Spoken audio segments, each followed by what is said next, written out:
Welcome to easy learning with Shreyansh. Friends, आज आपण पाहणार आहोत पुंगीवाल्याची गोष्ट. चला तर मग व्हिडिओ स्टार्ट करूया.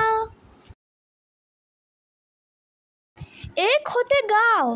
त्या गावात एकदा फार उंदीर झाले होते. घराघरात उंदीर, पेटीत उंदीर, भांड्यात उंदीर, बिछाण्यात उंदीर, कपाटात उंदीर, बागेत उंदीर, सगळीकडे उंदीरच उंदीर. पिटुकले उंदीर, मोठे उंदीर. उंदरांचा अगदी सुळसुळाट झाला होता. लोकांनी मांजरे पाळली, सापळे लावले, जिकडे तिकडे विषारी गोळ्या पसरल्या, पण उंदीर काही कमी होईनात.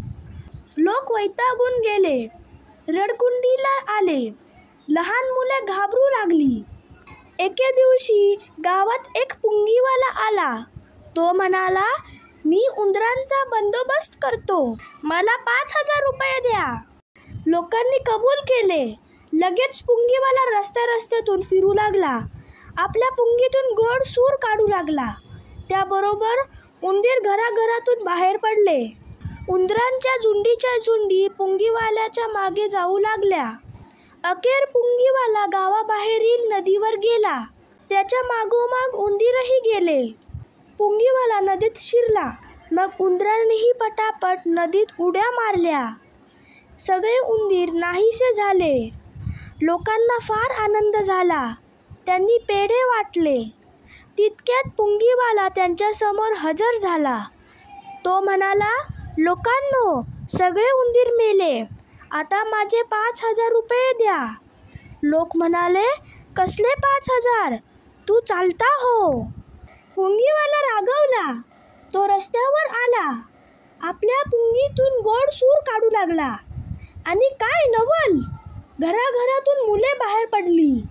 पुंगीवाल्याच्या मागोमाग जाऊ लागली. लवकरच ती गावाबाहेरही गेली. आता लोक घाबरले. त्यांनी पुंगीवाल्याला गाठले. त्याचे पाय धरून म्हणाले, पुंगीवाले बाबा, आम्ही चुकलो, आम्हाला माफ करा. हे तुमचे 5,000 रुपये घ्या. आम्हाला आमची मुले द्या. आम्ही परत असे करणार नाही. दिलेले वचन मोडणार नाही. मग पुंगीवाल्याने सगळी मुले गावात परत आणली. आईबाबांना त्यांची मुले भेटली. गावात आनंद झाला.